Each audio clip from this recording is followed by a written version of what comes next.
Hi, everybody. I don't even know if my computer is working. I'm having computer issues, so let's see if that has even worked. I know some of you will be back. Hi, Cruz. Thanks. Glad you're back.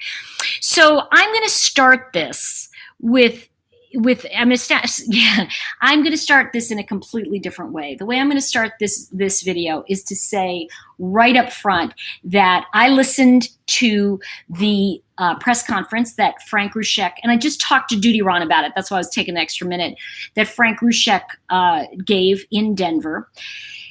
And I did a video on it, and then I pulled it because I feel like I want to say it to you guys, which is this. You know, this is what I've been saying for a long time about say what you mean what you say, but don't say it mean. And there's a very big difference between a discussion or a concern and spreading lies and rumors. And what I heard Mr. Rzucek say very clearly, and I want you to get this when I say this, he got on a plane. He could have done that from his backyard. He flew from North Carolina to Colorado to stand in front of his daughter's home. And by the way, this is a daughter who he just loved so much, and you could see it. And he asked that the bullying stop. Now, I just want to also reiterate, I just talked to Duty Ron about it, and he and I both are on the same page about it. And that is that I'm not going to continue to do videos on it. I just wanted to address the idea that I will continue to be a stand for Shannan and her children, meaning that, and I delete and I remove people who say anything mean about her or any conspiracy crazy theory I try to remove from my pages. Now, just so you know, I'm not making money on those videos. And I know people go, oh, this person's making so much money. And it's like, no, not really. So I'm saying this to you because for me, and this is about me, it has nothing to do with her or the family, is that she changed my life. And the way she changed my life it was because of her that I started doing these videos. And for some of you, the conversations have touched your life and my life. And the truth is that Mr. Rzucek made a very powerful point, which is his family's tragedy is not my tragedy, meaning respecting who they are and how they're going through it.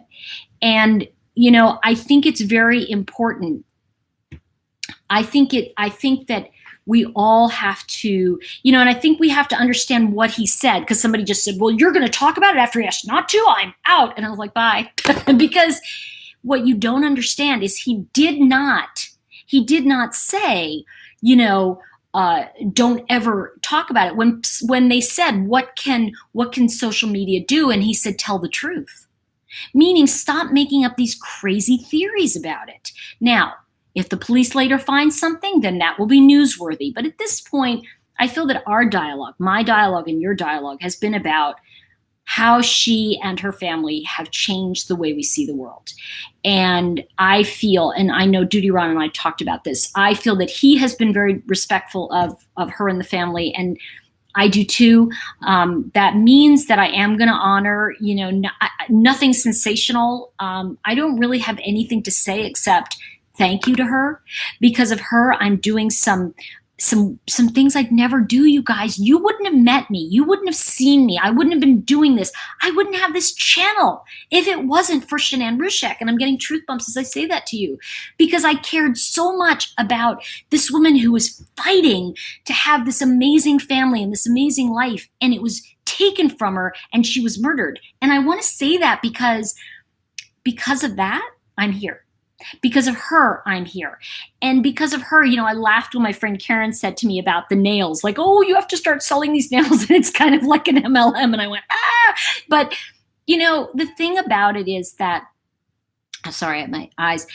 But the thing about this is that, I have hope and courage, and because she lived. And I think that that's something that, I never would have gotten on that plane and gone to California knowing that Owen was ill if I hadn't known that this is something that I know needs to happen. And I wouldn't have changed my perspective on life.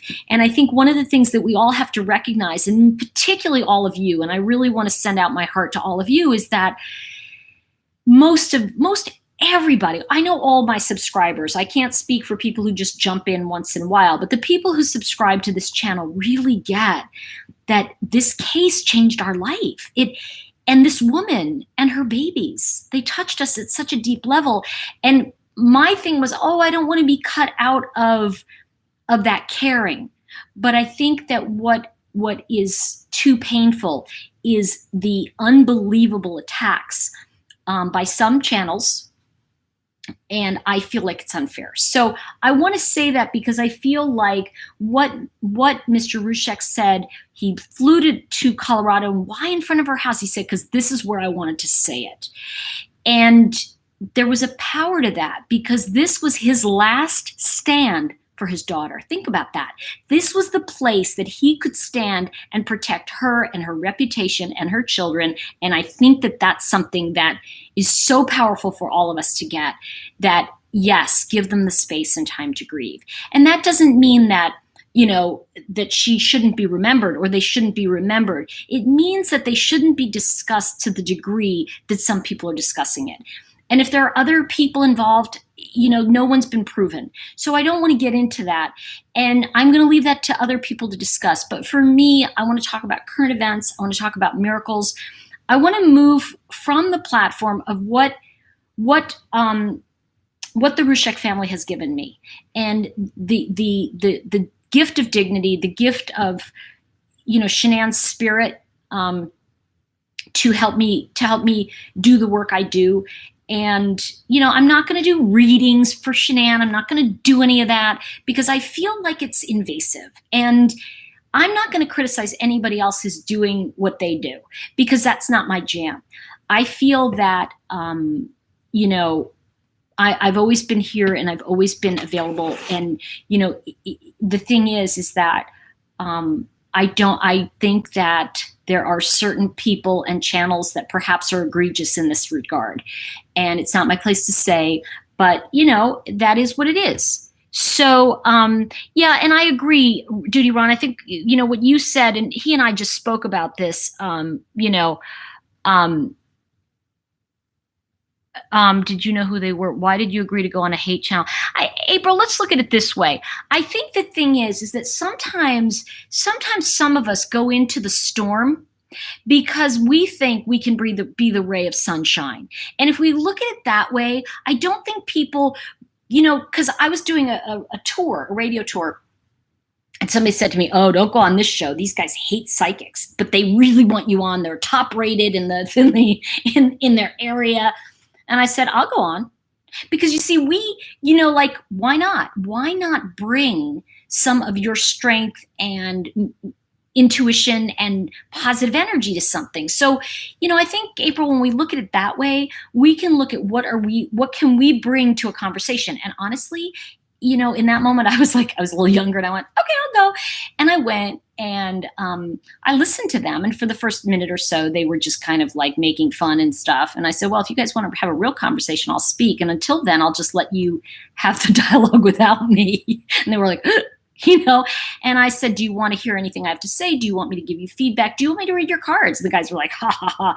And I started reading their cards.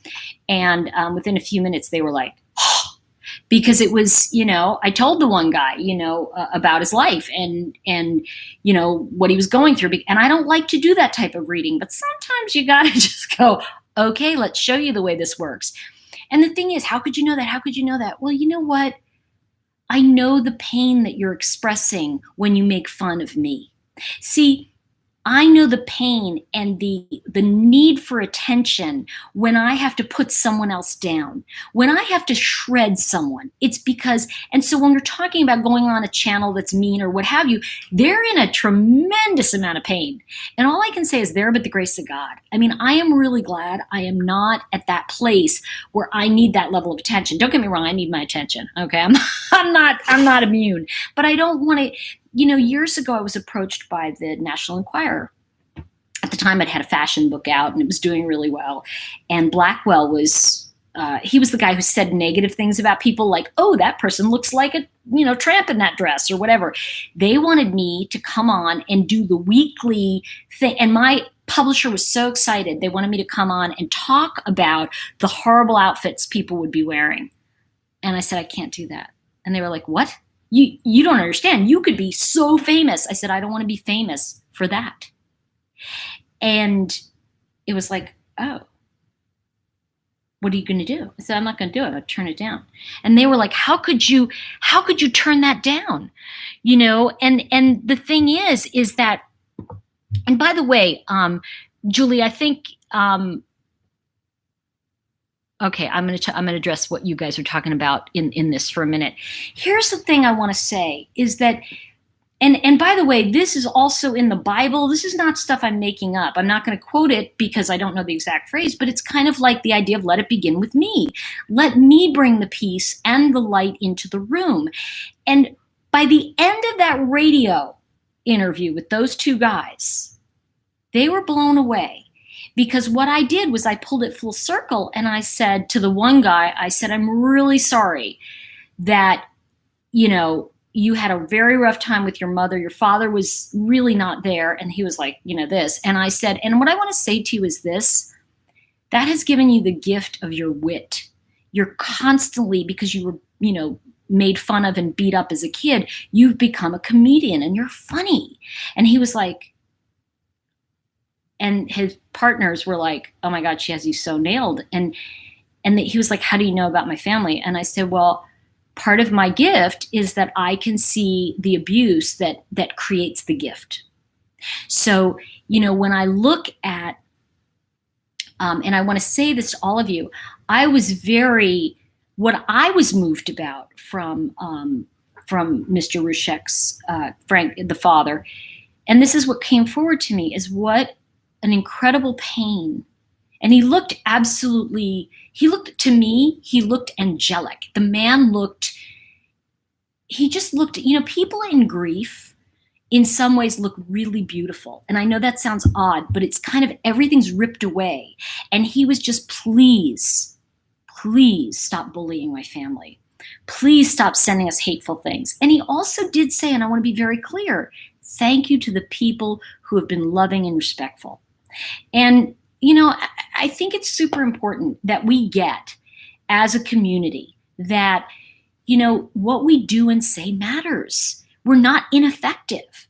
And I think that this is what, for me, when I stepped onto this platform 6 months ago with you guys, I mean, think about this. I've only been doing this 5 or 6 months. When I stepped into this conversation with you, I was fascinated by true crime, but my life was completely changed and transformed by this one woman and her beautiful children. And I didn't expect that to happen. I didn't expect to have the courage that I have from that experience. And so I think it's important for all of us to acknowledge that while it is a tragedy, it's not our tragedy. It is the sense that as a community, it is our responsibility to hold the light and the love and the prayer for this family to have their time.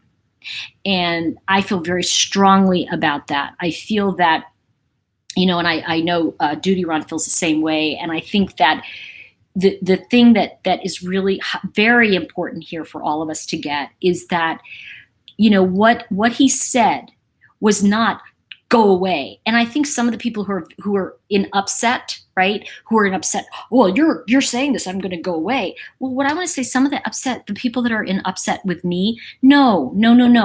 How we relate to the issue is the issue. So the upset is how you relate to things not going the way you want them to go. See, we have to look at that. And when we look at how Frank Rzucek reacted to things not going the way he wants them to go, what a man of honor. Think about this. He got on a plane. He stood in front of his daughter's home and he basically said energetically to all of us, please allow me to protect what I can protect that's left. And I hold that for him and his family. I really do. And I feel like, you know, they didn't ask to be thrust into the spotlight. They didn't ask for this, but it happened. And I think in some ways, if we stay focused on the gifts of what Shannan and her babies gave us and the eye-opening thing, the impact of her life, I want to, somebody did a hold on. I think that's the key. And I also think that it is important. It's not so much let it go. It's to say, interpret it and interpolate it in a way that we can move on and maybe look at other victims and other crimes in ways that we can say, wait a second, we need to reframe this. I just want to, Lynn J, thank you so much. And I appreciate the super chat. It's really, you have no idea. It's so helpful. So thank you so much. And Boss, I think it's, Boss just said, Tori, you're one of the only YouTubers that's moved on from the case. And I think the thing is, yes and no. Yes and no. I think that, yes, I've moved on in the sense that I don't need to rehash that. What I do talk about is I do talk about how certain events have affected me. And I know that, and I can shout out to Duty Ron on this. I've been able to really watch and admire how he has covered some crimes and things that are going on. And I think that's super important. Now, in the other video, I talked a little bit about where I've been and what I've been doing, and the fact that Owen, he's still with us, kids. He's still here, this boy, and he'd been eating his brother's food while I was away, and he's getting a little better. So he's still ill, and he could go at any moment, but he's not like on the bridge, and I could go and he'd fall off. Okay, so before I do this, I want to just energetically declare complete any of the conspiracy ideas that I feel in any way would affect or hurt the Rzuceks. I want to give them the space and honor it. And I think that in some ways, Frank said to all of us, thank you to those of you who care.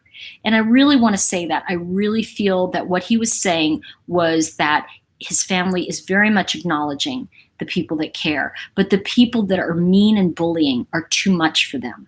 And it puts them into a whole new level of having to protect. So when we look at it that way, I think the big thing that we need to stay diligent about is when you see someone rip Shannan and her children, report it, take it down, just, remove it. That's the thing, is that those kind of comments, yes, there's free speech, but those comments are not going to help anybody, and certainly not going to be productive. And I feel very strongly that we on this channel, all of us, all of you, have been very productive in the way we've communicated, in the way we've talked about things, and very, very respectful. I think that we should never, ever forget her, but I do feel that we should now protect her memory. And that is a very important part of it. And to continue on with things and crazy, and don't get me wrong. I mean, I'm woo-woo, right?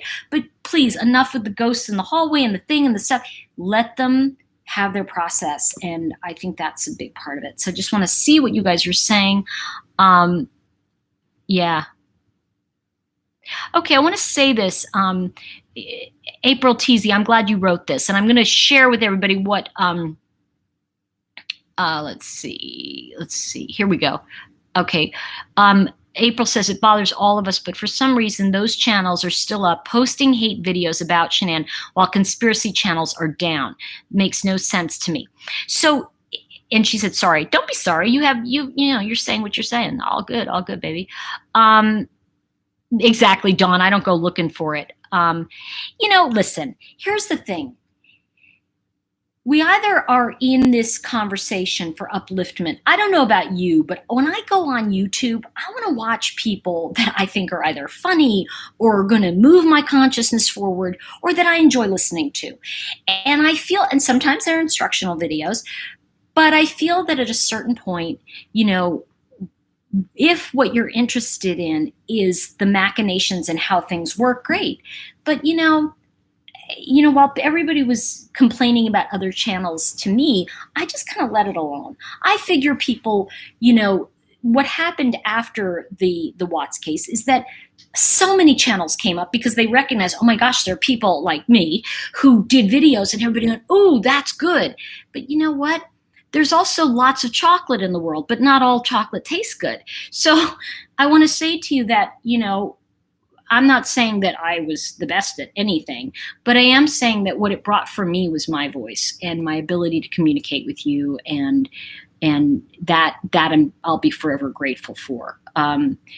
And I think Plunder was taken down. I think she worked for, oh gosh, I don't remember, a couple of the yes, Julia, and Boss says it's one thing to discuss the case, another to trash the victims in every single video. I agree with you, Boss. And I think that, I'm Boss, I'm Big Boss. Okay. I know. It has been only 6 months, Brittany. Isn't that funny? Yeah, I think if we don't know the language, you guys, we have to, thank you for doing that. Let's see. I know. What's crazy, Connie? What's good news? Let's see. Okay. Red like wine.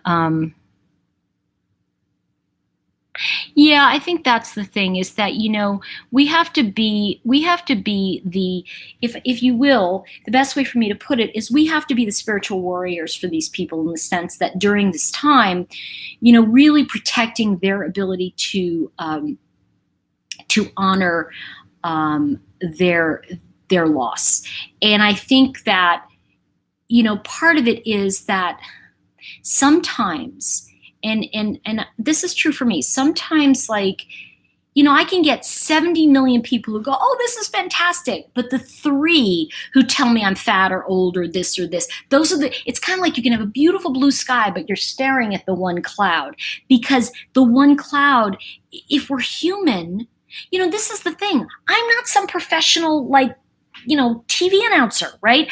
I mean, I probably could be, but I'm not. And the thing is that because I'm not, I don't have the Teflon, of Nancy Grace or some of these other people. I don't have that. And neither does the Rzucek family. So people who have been victims don't have the Teflon to go, they're not here because of that. And they're here because tragedy has struck their life in a way that it will never be the same. So that said, I think it's very important. Let me see. Duty Ron, I agree. When we know what they're about, stay away. We're not going to change their hearts. Yeah, I think that's the thing. Duty Ron said it best, and Little Dove just said it. I agree. When we know what they're about, meaning the channels, stay away. We're not going to change their hearts. And I think I think you guys will get this when I say this. I was doing a seminar, and I was working with obviously with cards, right? So I'm teaching people, and somebody said, every time I get this card, it just scares me. And I said, well, there's really 2 ways to really deal with that for now. And she went, what do I do? I go, either take the card out of the deck and don't look at it, or don't think about it when it comes up. She's like, what do you mean? I said, well, what are you thinking about? She said, it makes me feel scared. I go, well, then don't be scared. She's like, how can I not be scared? I said, choose to not be scared. And so we shuffled the deck and we were playing with it. And I purposely pulled out the card and I said, okay, what does it tell you? And she was like, why are you scared? And she went, oh, I'm really not. I just don't like it. I said, okay, so let's look at if how we relate to the issue is the issue. Are you scared of what you don't like? And I think the thing is that the people that really have to criticize and tear others apart are scared of being hated. So they're going to hate first. It's kind of like, I have a friend that anytime I say, she'll go, I know, I did something wrong. And I'm like, you didn't do anything wrong. I'm just thinking, and she's like, oh. But she had a joke that she used to say all the time, which was, give me that baseball bat. I could do it better on myself, meaning she can beat herself up better. So the thing I think that I want to declare complete is any of the brutality, any of the idea that anything other than a gift was given to us by the angels who occurred. And I mean that in the sense that, thank God for the Rzuceks. They changed my life. Thank God for Shannan. She changed my life. She set my life in a direction that I never thought it would go. And I think what I'm trying to say is that That's the blessing. So, yeah, hurt people hurt people. Isn't that the truth, Lori? I mean, that's kind of an old AA saying or Al-Anon saying, but it's true. Oh, Cruise Boston, yeah. Yeah, and I want to say that for Karen Wise and for others. There are people, and we have to remember this. It's so funny because as a writer, right? I got to share this with you also because I was just on a book tour. And as a writer, I don't remember, I wrote the Chakra Wisdom Oracle cards like 6 years ago now, 7 years ago. So I don't always remember a lot of things in it. And I had somebody walk up to me and go, oh yeah, I love when you said this and da. No, she said, I love this. It was so great, blah, blah, blah. And she made this big quote and she goes, oh my gosh, changed my life. And I said, wow, that's really good. And she's like, yeah. And I go, who wrote that? Where'd you get that? And she said, you did. And I went, oh. So the thing is that, I don't always remember, some of the work I've done. I don't always like sit there and go, oh, wow, that was fabulous. So I just, I move on. And at the same time, and I'm addressing what Karen said, she's new to this particular case that we're kind of wrapping with. But the thing I want to say about that is that people come in at different levels. So people will come in at a certain level and go, they just learned about the case. So this will be alive for a long time. That's why I want to really protect what people are going to be getting from my videos or what's on, the internet, because there's that great line in Notting Hill, Julia Roberts, when she says to, what's his name? She says, no, you don't get it, do you? Newspapers, basically are forever. The press is forever. And so the thing that we have to do is really shift our gears to really honoring and protecting the memory. And that doesn't mean getting maudlin. It doesn't mean, doing, it just means protecting the memory of these people and honoring what the Rzuceks requested, which is no more bullying, no more conspiracy theories, tell the truth as it is known and leave it. I say that to my dogs all the time, leave it, and they have to drop it. And that's it. So if there's something that needs to be said or somebody asks a question, I'm always happy to answer it. That said, so it is. We want to honor this fantastic family who had an unbearable loss and let them know that energetically there are those of us out there whose lives have been forever changed in such a positive way. For me by Shannan, such a positive way. She had been such a role model to me.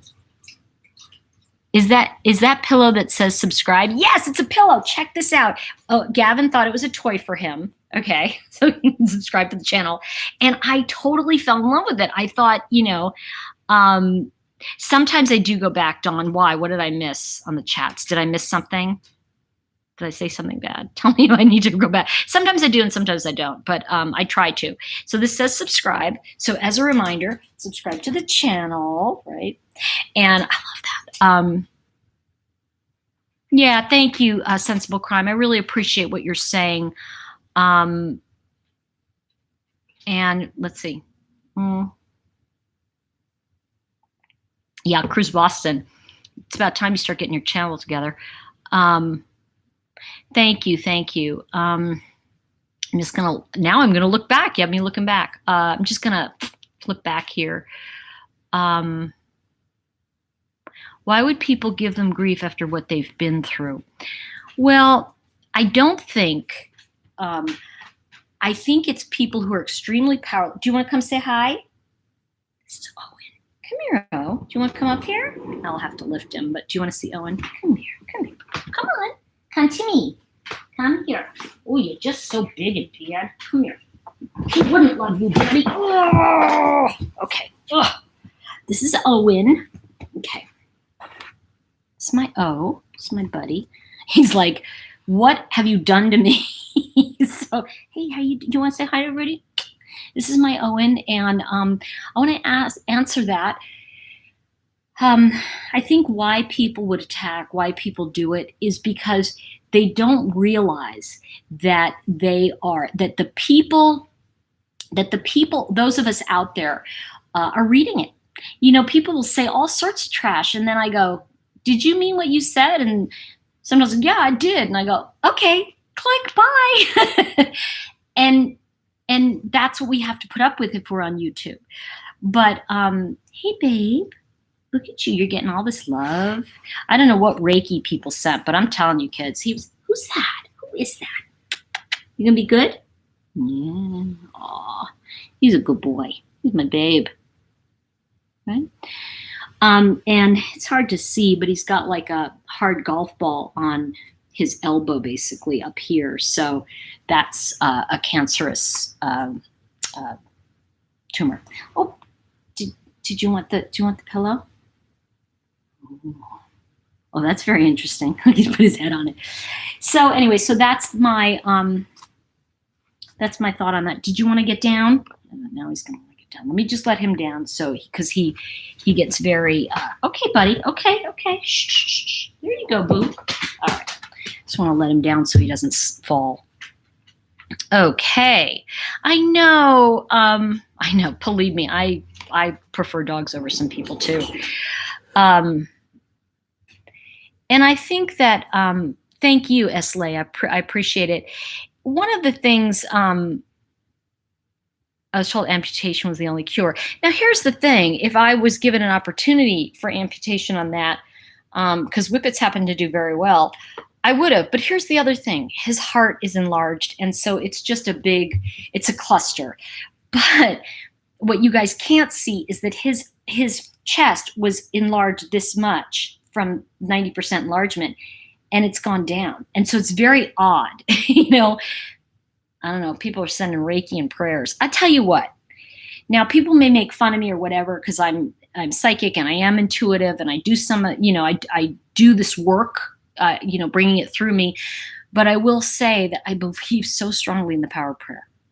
And so I want to just remind everybody, please say a prayer and send some healing light to this family tonight and to other families that are dealing with unspeakable tragedies. And going to why people attack them. Well, I think that people feel so powerless, they have no way of knowing. They have no way of knowing that when they get up there and they go, this woman's a this, she's that, she's this.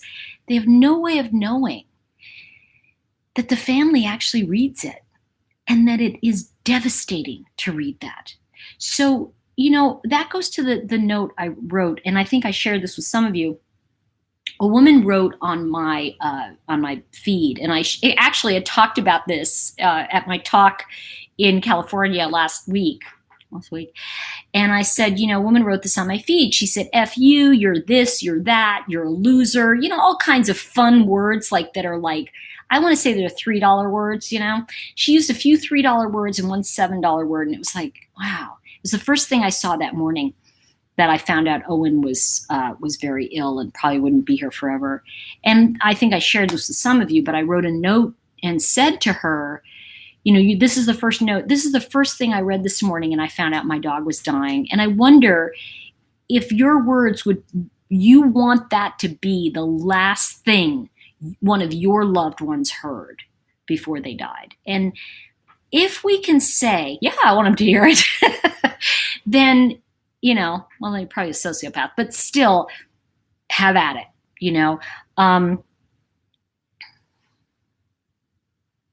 I think the important thing is sensible crime is that I think what's happening, thank you, everybody. Thank you, Kat. Sensible Crime just said, I hope some of the hateful creators will remove their videos about Shannan. What I want to say to you is absolutely don't support it. That's my thing. I just don't watch. I just don't go on. I look at it this way. Free speech, right? I give people a lot of leeway in terms of free speech because they can be hateful here or anywhere in the world they want. But I feel that there is a line that gets crossed where in social media now we can simply attack people and it's glorified. And so what I want to say to you is that I just don't think that's okay. If I don't like something or somebody, I just don't watch the channel. you know? And I don't need to come on and say, well, I'm unfollowing you, because it's like, they'll be like, who's that? Like, I don't know what to say. I'm absolutely unfollowing you, and you need to know this. And I wrote, my answer was, why? Like, and I didn't mean, why are you unfollowing me? Why do I need to know? And then I deleted it, because see, my higher mind came in, I deleted it, and then I just let it go. I just removed it. And the thing is that, why are some of these channels out there? Well, it's the only way people can get heard. If you think about it, the more and more and more sensational it is, the more people will respond to it. And by the way, if you think of it, can you like this video and subscribe to the channel, because you'll find out about more things I'm doing. I'm going to share with you a couple things that are coming up. One is that I'm going to be changing the title of the channel. I'm going to be focusing it a little bit more on the idea of enlightenment through true crime and enlightenment. It's really just going to be, intuitive thoughts on true crime or intuitive thoughts on current events. And I think that that's much more beneficial for us, because I think there's so many good crime channels out there that, for me, I want to talk about cases that have really affected me. So I'm gonna take a few minutes now and talk about this, which I think would be all right. Yeah, I know, it's kind of exciting. So let's talk about. Yes, I took notes. I'm going to talk about what I did, a big, I want to say, seminar, and it was called the Inspirational Speaker Series in Los Angeles, and I was very honored to be a part of it. And my topic was 208 seconds, and I got up, and I'm going to give you guys the abbreviated version, because I don't want to make, it'll take about 15 minutes. Okay. So if I say 200 and wait, I can't see what she say. April, can I ask a real question? If Cindy would have publicly apologized, would most of these hate channels exist? And what responsibility does she have to do that?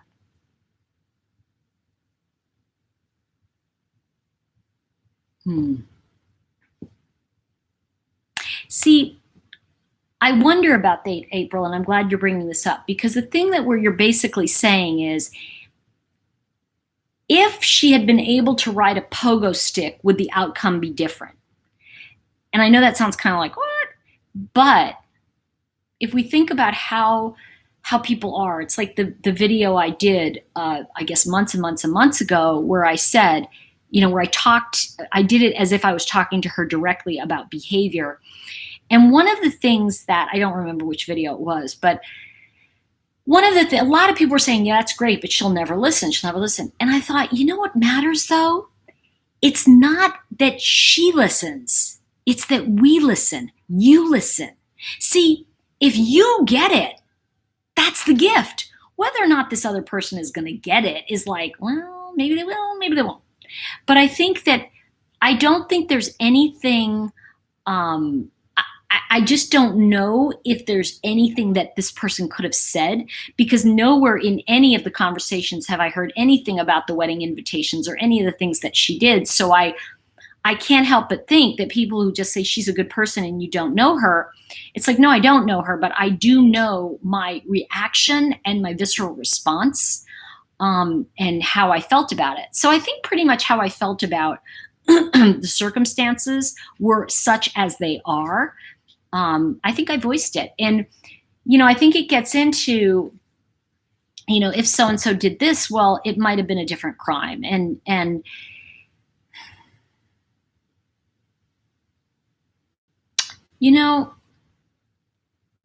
somebody said to me today, a very good friend of mine, a woman said to her, the reason she's ill is because she wants to be. And she got really upset about it. And she said, because she became defensive. I would too. I'm not going to lie to you. I would be like, excuse me, And anyway, I said to her, I'd respond the same way. And she said, oh. And I said, but here's the thing. even if you are responsible for some kind of thing that you've brought on yourself, right? Even if you are, quote, responsible, why would I say that to you? That's not going to help you get better. It's going to only piss you off and make you blame me. And she said, well, what would you do? And I said, well, and the reality is, I said, I probably wouldn't say anything, because I feel like I trust people to find their own path. And if they don't find their path, we learn from them not finding their path. But what I did say is, one of the things I've learned in the spiritual work I've done, and some of you really understand this, which is, if you pray for patience, you will be left with long lines. You will have to stand in line and wait. And that's what that is. The gift of learning to be that way.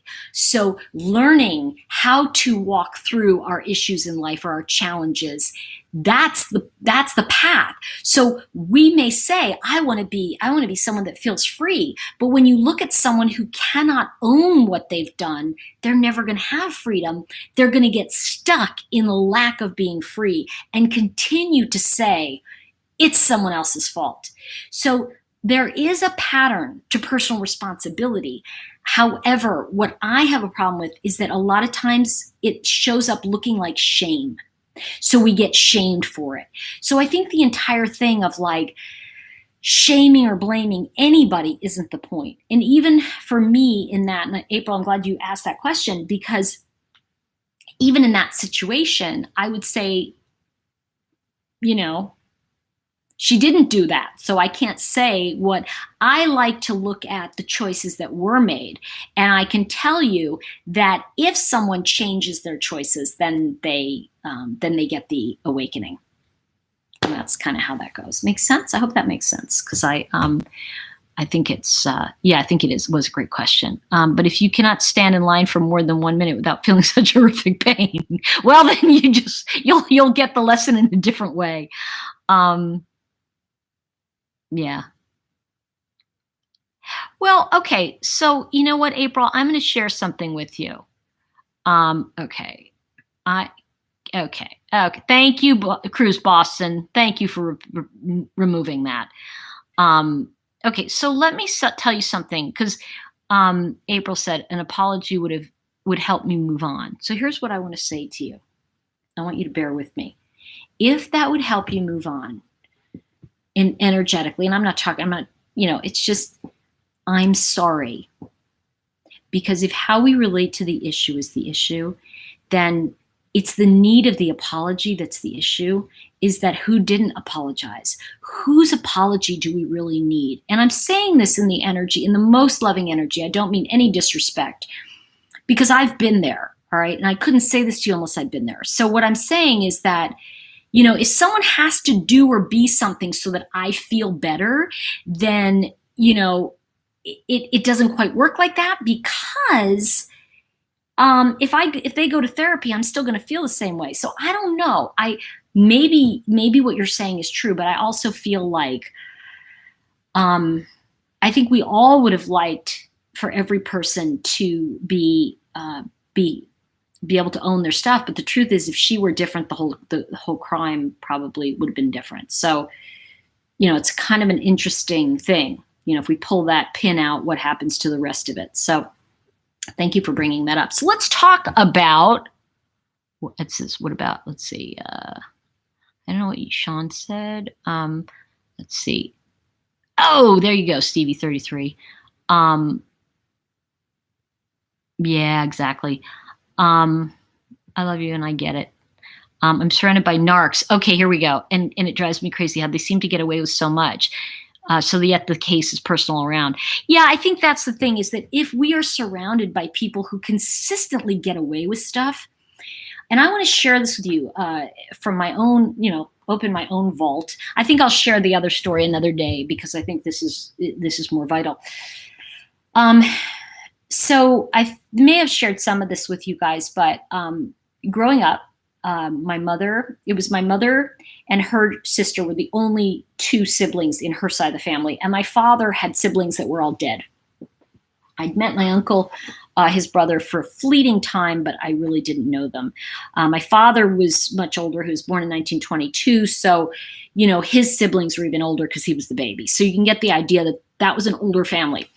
My mother, and my grandmother, my mother's mother, was a maid. She cleaned houses for people. And she was German, Polish. And this was during, between World War I and World War II. Bear with me. This has everything to do with what you're talking about, April. And I love that you brought this topic up for us. Anyway, my grandmother was so good and loving at what she did for others. Like, she could not give to her own family, but she gave to others so much. She was so good that 3 of the very wealthy families in Buffalo, New York at the time left her their estates because they were all just older and that was it. Now, I don't know if she bumped them off. I don't know. I tend to think she might have, but who knows? But anyway, they left her their estates. So my grandmother had property that she rented. And of course, my mother would go up to Buffalo and help my grandmother all the time, get the, sorry, my eyes are like, get the properties ready, get things going. Well, what happened was when my mother died and her sister died, it was just my cousin Rob and myself, Robbie. Now, Robbie, you can always tell he was the baby. And I remember my father saying to me that when Robbie was born, he was sitting in the living room with all the ladies and my cousin, and he looked at my grandmother looked at my father and said, "He's going to have problems, isn't he?" And my father went, "Mm-hmm." And there was because my aunt was schizophrenic. There was just illness in the family, and this was just family stuff. Well, my mother died and my aunt died, and then Rob. I was about 29, and Robbie was living in the same house as my grandmother. Well, when my grandmother died, when she was on her deathbed, he got her to sign all the property over to her. So he ended up with all of the property. So now that we're talking about getting away with stuff, right?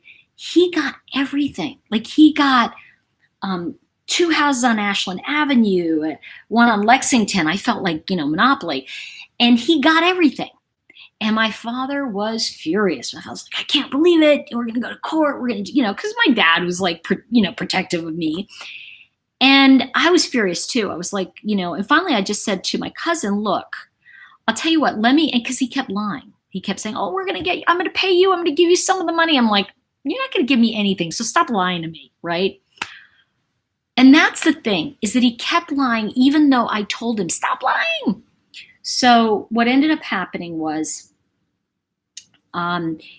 ultimately, he was very foolish with money. And my grandmother had all of these washing machines that were from I want to say a laundromat that closed. I could have sold those for thousands and thousands of dollars and helped him get out of debt because I was clever with that kind of stuff. He wasn't. He literally sat there and collected comic books. And he basically lost everything. And he died in an SRO, that's a single room occupancy, for those of you that don't know. And he had nothing. And he basically died penniless.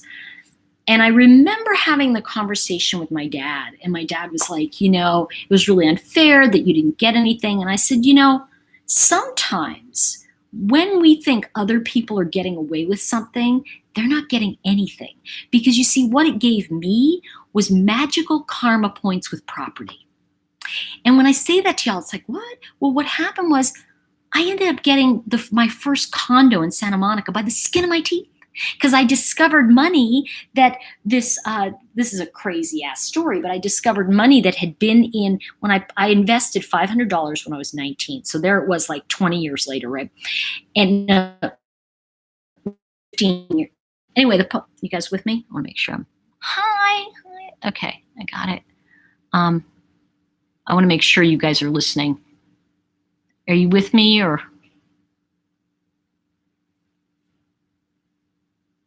Okay. Should I keep going? I want to make sure okay, good. Thank you. Bang, bang, kiss, kiss. Miss 007. All right. So, where was I? God,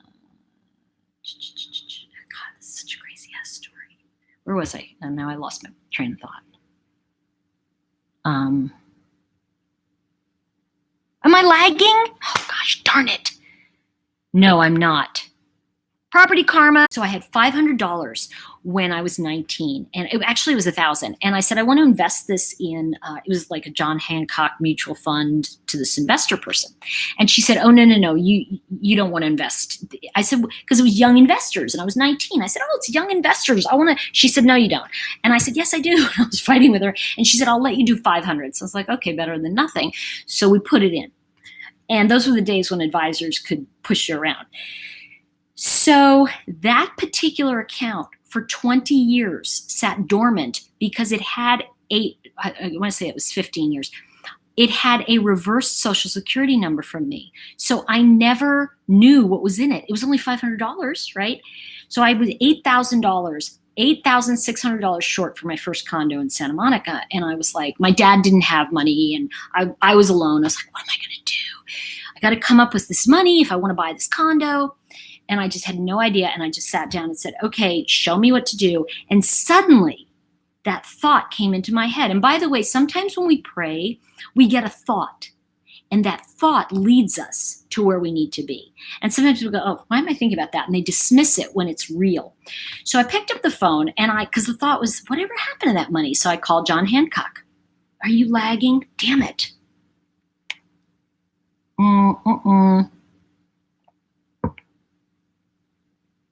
No, I'm not, Annette.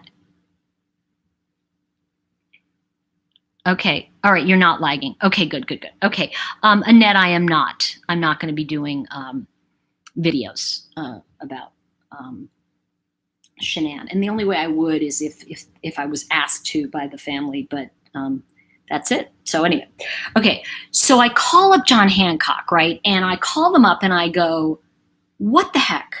Like, you know, because I had 3 funds, and I noticed on the statement there were only 2. I said, I never really paid attention, but there's this other statement. I knew the 8,600, where it was going to come from.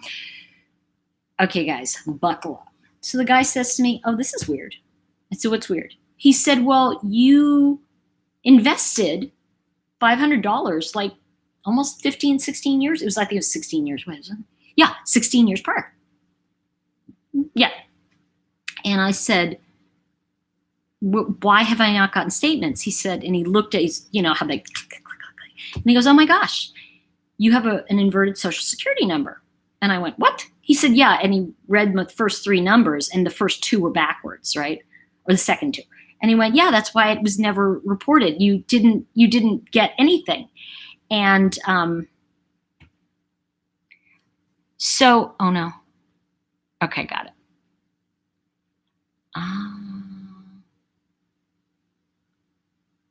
Okay, I want to make sure that you guys are getting this. Because sometimes, okay, you did refresh. Okay, good. Because it's working on this end. All right. So what happened was the guy said, oh my goodness. I said, what? He said, you have $8,672 in this account. Property karma. And I said, what? He said, it's really funny. And I go, yeah, I only invested $500 like 15 years ago. What the heck made that money? And, okay. Okay. So what the, you know, where did that come from? And he said, oh, he said, you know, it was a mutual fund. So there were 5 properties in there, right? 5. And I said, yeah, 5. And he said, all 4 of them went belly up. I go, so you said there's a 5th? He said, yeah. So basically that money came from, I think it was $100 investment. And I went, what? Oh, thank you for deleting him. Just, you know, people are crazy. Okay. So it was $8,600. And you know what the company was? Microsoft. Now, had I put 1,000 in, right? But you can always second guess yourself. You can always go, well, if only it was this. Well, the reality is it wasn't that. And what it was enough money to get me into my first condo, where I met Jeff Lewis. I did a reading for him at my kitchen table. And I predicted his Bravo show. And there's, I'm looking forward to working with him on some stuff coming up.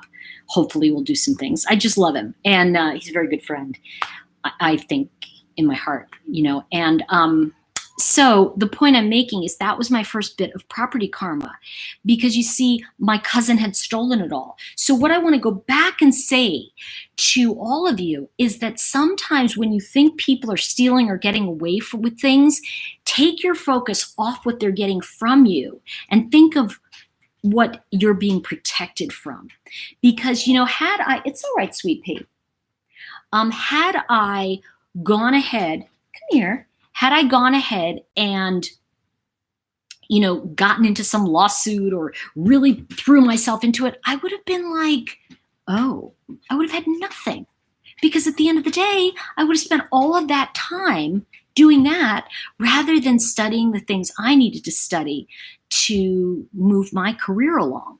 And about that time, I was writing for daytime television. I mean, it's crazy. So, well, actually, it was earlier when my cousin stole the money. But, what I want to say to you is that following the idea of letting go, and I call it I have a course that's a self-paced course. I think it's my best one, and it's called Life Purpose Divination.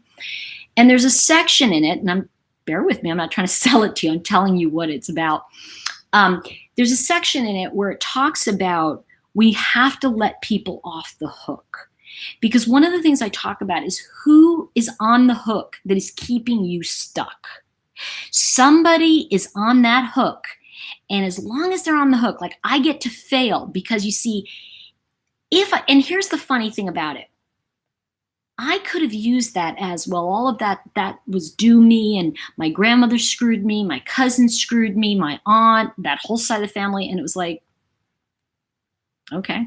It was like, the thing is, yeah, they did, but not really. Because you see, their loss was their loss. Sometimes if you think about trying to get something that you end up I would have to share that with my cousin, he would have ruined it anyway. So the thing is that getting into that relationship would have been a bad choice anyway. So any kind of like lawsuit or anything like that, I wasn't willing to do. Now, that doesn't mean if I feel something's really just. When, like, there was the dentist who tried to destroy my father's teeth, and he went after seniors and abused them. That was not going to go for me. So I went after that guy, so he lost his license. But there are things, we have to, in a sense, and going back to what you said, April, we have to pick our battles. We have to go, look, if I'm surrounded by these people that are getting away with things, what is it that energetically I want to get away with? And the thing is that what I want to get away with is my sanity.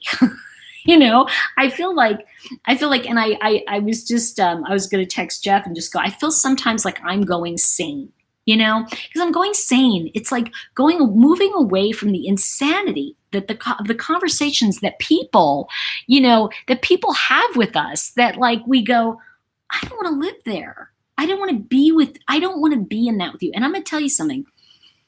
I'm seeing a large movement of people who want to fail. They are arguing to fail. They want to lose everything. They want to be nothing, because we are living in a time when being the abused one is, just it's being glorified in a way that's inappropriate. That doesn't mean that people are not real victims, or they're not real, they're not going through horrifying things in life. But I think we have to really look at it as, sometimes when we look at rejection as God's protection, we are so being saved from people that, could have dragged us down with them. And I look at my cousin and I think, I would have gone up there and I would have sold those washing machines, and, somehow, unless I took the cash right out of his hand, it would have been gone. And I would have been screwed. But what's more important? Let me just underline this. The most valuable commodity I own is my time. It's all we have. because things can be taken in an hour. And when you look back, what do you want to be your last thought or the last moment? And we can look at certain things that happen and we can go, am I being that person that is going to say, yes, I'm living this life? So this is a lot of what I work with, truth bombs, baby. And the thing is that I know deep thoughts with Tori Hartman. That would be really funny. Do you remember that Saturday Night Live spoof? It was like deep thoughts, with, what was his name? Oh my God, he was the congressman. Deep thoughts with something Smiley, or I can't remember it now. But anyway, yeah, I think that what we're talking about is changing our perspective through the lens of crime and assault and current events. At a certain point, when do we let it go? When do we let someone off the hook? It wasn't until I recognized that I was keeping myself down because I wanted to prove that my mother really abused me. Because you see, if I succeeded, then other people could go, well, she wasn't that badly abused. I mean, she's really successful. But then when I realized that what I did with my life wasn't going to be counted for or against her, it was going to be, at the end of the day, counted of me when I put my head on the pillow. Am I okay with it? Am I okay with myself? And do I wake up okay? And I think that we make choices every day that can change our life in a nanosecond. Yeah, it was Saturday. Oh, that was it. Deep Thoughts by Jack Handy. Yes, that's it. Sensible. Yeah, what's his name? Was it Time and Sanity? Black Rose 11, that's really right. I mean, if you think about sanity and how we are, if we look at, because all the time we go, oh my God, I'm going insane. Well, what if we're going sane? What if we're going the opposite way? What if these conversations, I think that these conversations give us different things to think about, and they give us a different, UPS is here. That means my protein bars are here. I'm so excited. I'm going to tell you about those protein bars another time. Oh my God, they're so good. And I'm not really big on protein bars, but these are good. So what if all that is different? So what if things can change in a second? And I am going to wrap up with a thought, and then I'm going to I'm going to do that as a video, because I think we need to look at the idea of miracles. And that's what I talked about in my talk. I said, so many people say to me, if only I had a miracle. And I'm like, they are right there, but you do not have the energetic focus to see it. Because we are so busy with people still on the hook, we're still doing that. So when we unhook and we jump into this special focus, everything changes on the dime. Okay, so if I say to you guys, I'm going to say this to you and then see if you get it. If I say to you 208 seconds, 208, does that mean anything to you? As I say that, does that come forward with any thoughts or, ooh, that means X?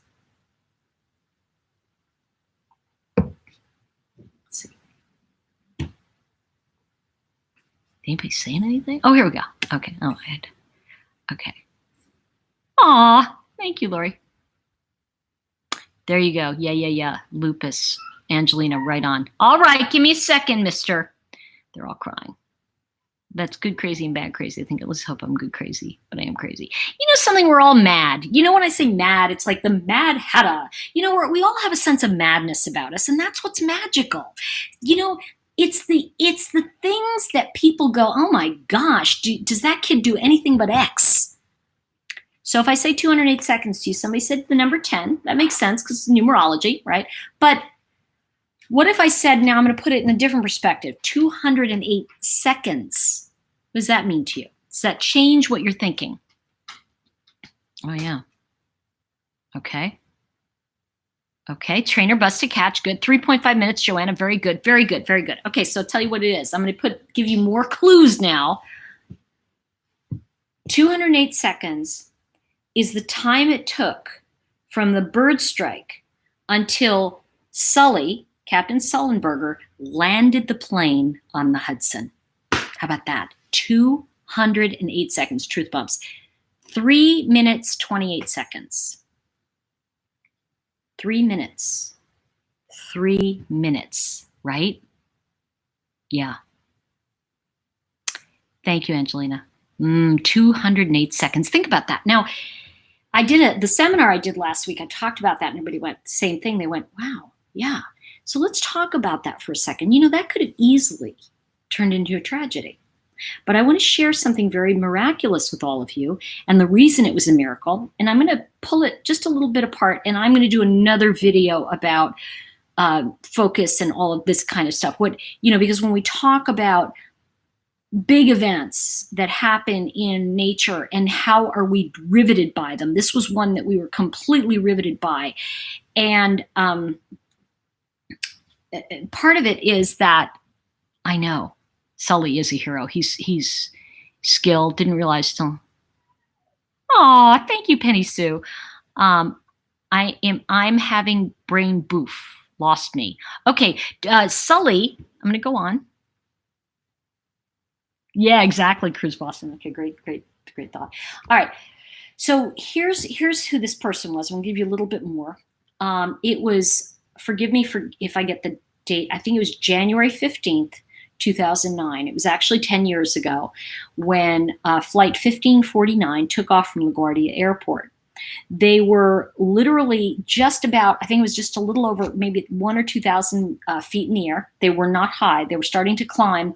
And as they were climbing, the co-pilot was in charge. Birds, and this has always been a problem at LaGuardia Airport, a flock of birds flew into both engines, just knocking out both engines instantly, losing thrust in the engines, and immediately the plane just, that was it. They lost their engines, and when a big jet loses engines, pretty much it's. So what I want to share with you is here's where the miracle was. Because I listened to the cockpit replay over and over, and I couldn't figure out. I said, Sully knew something. He was doing something. What was he doing? Because we talk about him as a hero. We talk about what happened as such a miraculous thing. And I was going, what was he doing? What did he do? And I listened to the cockpit, and I have to be honest with you, because I was doing a talk the next night. I listened to it almost 37 or 40 times. Okay. And it was crazy. Thank you, Mary. I know. Thank you so much. $2.08. Right on. I love it. 208. Love it. Thank you so much for the super chat. Yes. Now here's the thing that happened.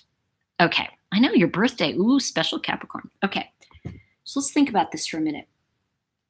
What did he do? He assessed the situation. He tried to turn both engines on at different, and then my airplane. And he took the airplane. And then he called Mayday.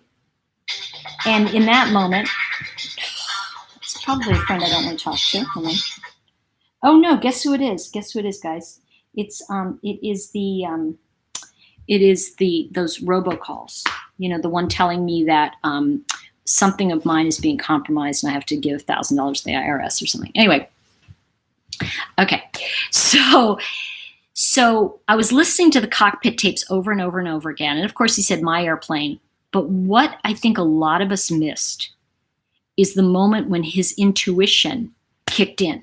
It just kicked in. But when did it kick in? Ready? 41 to 42 seconds into the plane, right after the bird strike. So there was 208 seconds. It was only 41 seconds that his intuition said aloud, we may end up in the Hudson. And that's when I heard it. Because the next thing was they were giving him coordinates to LaGuardia. And he said, nope, can't make it. Can't. Then they were giving him, then he looks over his brain, right? His brain is operating and it goes, what's off to the left? Teterboro. Teterboro's over there. And they started giving him coordinates to Teterboro. And all the time he's coming in, and here's the George Washington Bridge. And we're watching an obstacle. Well, he can't pull up. But what did he do? He banked the plane. He took the plane and he went like this around the obstacle. Think about your intuition now. He's going around the obstacle. He's coming back in. And then he picks up, we see him, he's going. He said, we'll be in the Hudson. But he first says, this is the captain, brace for impact. And then we hear, brace, brace, brace, head down, stay down. Every single person had to work in unison in that moment. And it was led by the intuitive energy of him knowing he could do this, because they asked him later, did you think you were going to die? And he went, no, I knew I was going to survive. And that was his intuitive guidance. So his intuition banked around the George Washington Bridge, and he came right in. And people were on the plane said, if you didn't know, it was a hard landing, but it wasn't like, break the plane apart. But an inch in either way could have been disaster. So let's talk about this for a minute. Are you the passenger? Like going, what the heck's going on with your life, right? You're kind of going, what the heck's going on? Or can you energetically recognize from that everything he knew, 40 years of flying, everything he learned, his first flight, by the way, and I did read his biography, it was exactly frugilosity. Intuition is integrated with logic and reason. And here's the key to that, though. His logic and reason. Now, I often say our brain is trying to protect us, right? But they have to work together in unison, because it's all of the logic and reason that he had from his training. He knew. And I love there's actually a scene in the movie, and it's actually in some of the, if you will, transcripts, where he says, they said, well, how did you know? He said, well, I eyeballed it. And they said, you eyeballed it? How did you eyeball it? And he said, well, 40 years of experience flying planes, jet fighter pilots. And you see, that's the thing. That's the missing element. And here's another thing about that. And I'm getting truth bumps as I say this. At the end of the movie, and actually, Eastwood is brilliant at pulling out some of the key points in like a huge inquiry. But he says, the woman says to him, it was such a great movie. It's called Sully. I love you, Hoam. You become with the plane. If you fly enough, you can feel it. I love that. That's great. Frugility. And so what I want to say to you is that, you see, he eyeballed it. And now we go to the end of the movie, and he says, can we get real here? And because they watch all these simulations, and then he says, let's do it for human, blah, blah, blah. And we see all this. And the last section of the movie is when one of the women on the panel says to him, and they've actually listened to the CVR, cockpit voice recorder, and they've listened to it, and he's sitting there, and he takes his headset off, and they come back, go out, come back in, blah, blah, blah. And she says, I've talked to passengers, I've talked to other pilots, I've talked to the simulation pilots, and there's one thing missing. There's one thing missing in all of this equation, because everyone says it couldn't be done. And the truth is, basically, and I'm interpreting loosely, but she says, you're the missing factor, Captain Sullenberger. You're the X factor. You're the thing that made this a miracle. And he said, I disagree. He says, it was Jeff, it was Donna, and he listed the flight attendants, and he listed the ferry boat operator who was out there. It took him 24 seconds to get to the people on the wings. I think it was 24 minutes between by the time all the ferry boats got there and saved all these passengers. And he continually says 155 souls on board. He didn't say passengers. He didn't say people. He didn't say possible victims. He said souls. And that is what faith and letting go creates. If he was up there sitting there thinking about, that son of a bitch who made my coffee wrong, he wasn't thinking about that. It clicks in a moment what we are prepared to do. And so what I want to say to you is that when you look at shifting, and think about it this way, all right? And I want to just share this with you all, and I mean no disrespect to anyone, because I don't. It's just a different perspective. What I want to say to you is, if you take the bird strike as something that's happening to you, right? It happens. Well, if we look at it, all right, he's hungry. If we look at it as happening and coming toward you, it is, in a sense, an illness coming toward you. It's a sickness. It's something that, and here's what I want to say that is going to sound really odd, but you can't have a North Pole without a South Pole.